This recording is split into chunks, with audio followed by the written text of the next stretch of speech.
Jai Jai, minhas mais humildes reverências a todos.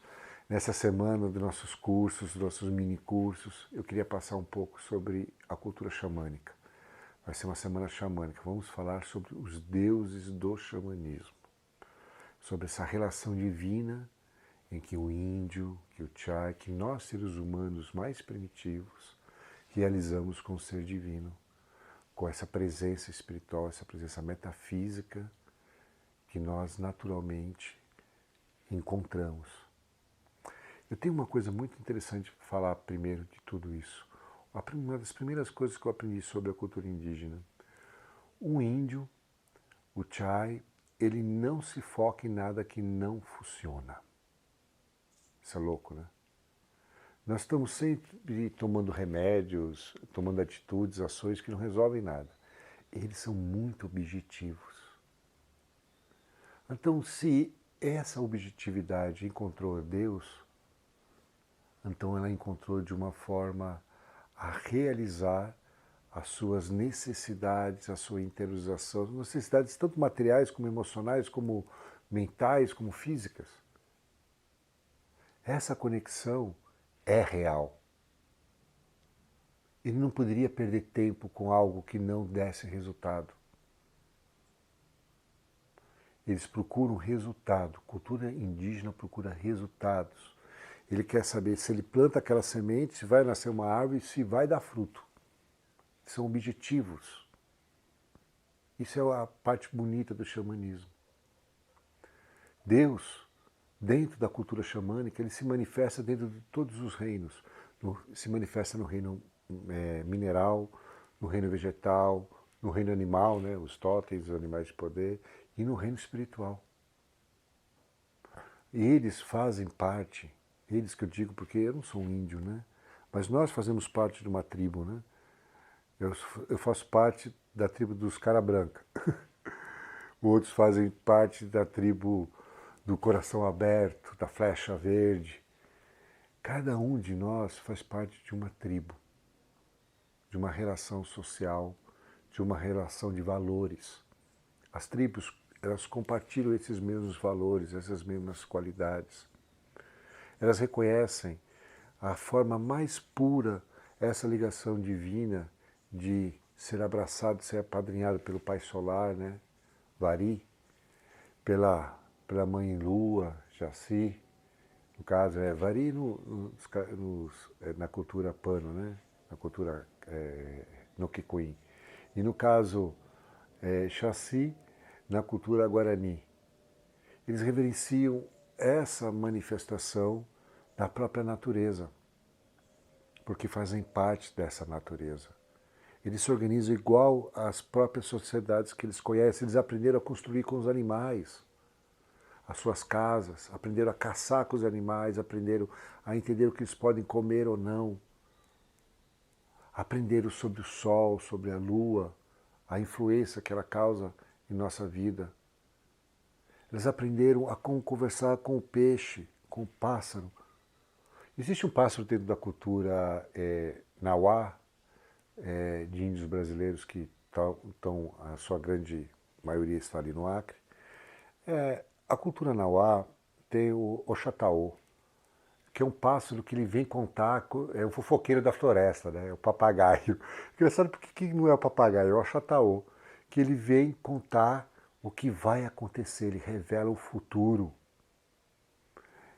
Então, esse espírito vinha para lhes trazer o conforto da nossa mente, que necessita não ficar no passado, mas sempre ficar no futuro, e muito menos no presente, né? Mas o próprio Chai tinha que ficar no presente. No caso dos índios brasileiros, cultura amazônica, você não pode brincar, porque tem centopeias, tem escorpiões, tem aranhas, tem formiga de fogo, tem cobra, tem tudo na floresta querendo te pegar. Se você ficar desatento, tu morre. Literalmente, fui bem direto. Você não sobrevive. Porque você tem que viver isso de uma forma real, atenta, presente, no aqui, no agora. A mesma coisa que nós precisamos para o nosso despertar espiritual. é importantíssimo estarmos presentes. E o Chai está presente, não só através dos olhos, dos ouvidos, dos sentidos, mas como um todo. Ele sente a caça lá na frente, e como sente, ele vê o pássaro, nossa, eles veem os pássaros, macacos escondidos atrás dos galhos. É incrível, ele observa. Isso que a gente precisa muito para o nosso despertar espiritual, nós sermos observadores, de uma forma mais plena, mais atenta. Os espíritos que vinham conversar esse caminho, né, espiritual que vinha junto aos pajés, junto aos xamãs, eles vinham trazendo conhecimentos práticos, muito práticos. No Brasil, eu vou lembrar de novo dos Nukicuim sobre o Cambô, porque Satarauá veio trazer para Vironhonhô o Cambô, para tratar do seu filho, do seu neto, na verdade. Era necessário ali uma resposta real para que a criança pudesse realmente se levantar. E isso cria um ato de fé muito profundo. E com o tempo isso se torna a sabedoria da tribo. E com o tempo aquilo se torna uma verdade da tribo. Como nós temos em nossa própria tribo cultural, nossa própria civilização, certas verdades. Para nós, a verdade, se nós pegarmos o celular e ver que o dia vai chover, não quer dizer que vai, né? Porque a meteorologia erra, que vai chover, você tem fé que daquilo vai chover. Se ele ouve o Cambô cantando a noite inteira, ele tem certeza que não vai chover. Por quê? Porque Cambô não canta na chuva. É a meteorologia dele. Dá certo 100%? Também não! Também não. Não é uma verdade absoluta. As verdades não são absolutas. Qualquer verdade absoluta torna-se ilusória em algum momento. Mas essa conexão era real. E é real. Eles começaram a absorver o espírito dos animais, das árvores, e começaram a se interiorizar, a ouvir, né? Uma coisa muito interessante, se você ficar dentro da floresta, em silêncio, meditar, se os pernilongos não te pegarem, os mosquitos, você vai começar a ouvir um som. Você fala, mas claro, a floresta tem muitos pássaros, animais. Não, não, não. O som é da floresta, é do universo. Eu já ouvi o Om sendo reverberado naturalmente numa floresta. Uma floresta não, desculpa, também. Mas numa caverna na Índia. E ouvi a mesma coisa numa floresta no Brasil. Lá dentro do complexo do polimatismo no Acre. Eu vi o mesmo Om, esse som universal. E os chais me falam a mesma coisa sobre o som da floresta, que é um banzeiro, né? Eles falam do banzeiro, do Om, Om, Om, Om. É muito gratificante enxergar que as percepções, quando abrimos nossos sentidos, elas batem exatamente com as percepções que os mestres nos deixaram e nos completam. A relação divina com o Chai é total. Sempre, porque ele está em conexão com a floresta, ele está em conexão com o seu meio, ele vive essa realidade plenamente.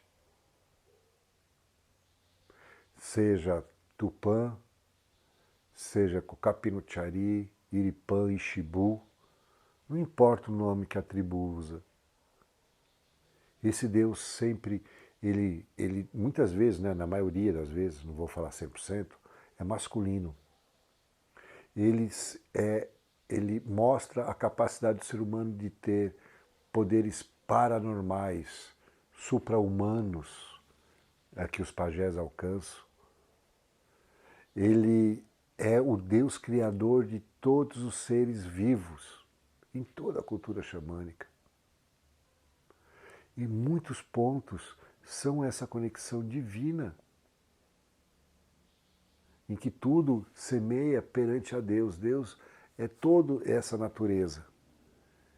Eles tanto reconhecem Deus de forma pessoal como impessoal.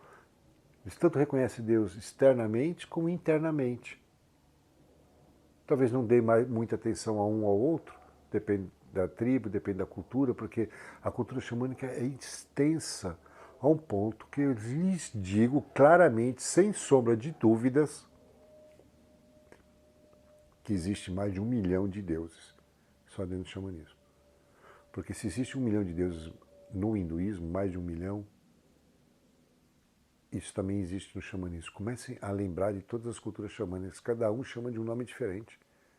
Como eu estava falando aqui, é Tupã, né? Questão da cultura guarani, Cocapinutiari no Kikuim,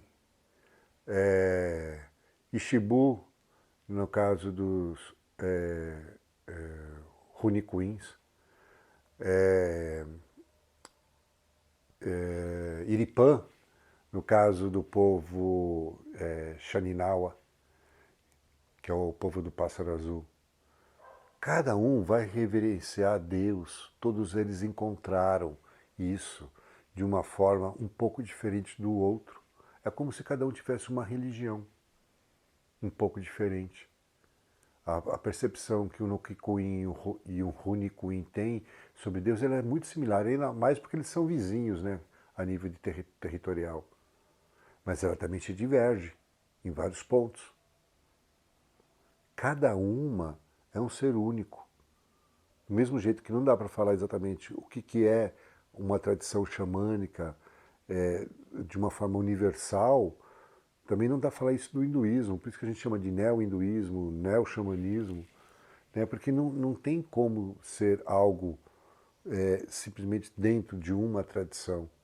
Hoje, nós somos seres muito ampliados, precisamos estar sempre em busca de conhecimento, e esse conhecimento precisa ser ampliado. Cada tribo se focou numa coisa. Tem tribos que usam gnose vegetal, usam ayahuasca, outras não usam, outros só usam rapé.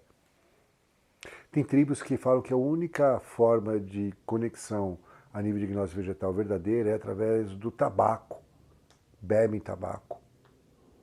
Outras usam, aqui no caso do Brasil, né, iopo, paricá. Nós temos ainda no caminho azul, no caminho andino, nós temos a questão da coca, a questão do São Pedro, a questão do peiote norte-americano, a questão da datura mexicana. Cada um usado de uma forma diferente mediante a necessidade daquele povo. Deus se manifestou a cada cultura de forma igual, vamos dizer assim, mas a interpretação é diferente. Porque cada um interpreta baseado na sua experiência. A experiência para todos, elas não podem se diferir muito, porque a essência de Deus é única. O que difere somos nós, que somos divididos, que somos divididos. Acho que a palavra perfeita é essa mesmo. Nós estamos divididos. E o fato de estarmos divididos não nos coloca como unos sobre quem somos, né? Porque a gente enxerga internamente, externamente, não uma unidade em plenitude para com o meio que o cerca. Ok? Vamos começar a refletir e encontrar essa reflexão sobre Deus. Os deuses, né? E Deus, né? Dentro do xamanismo. Eu já vou voltar no próximo vídeo falando dos principais deuses. Valeu? Minhas mais reverências.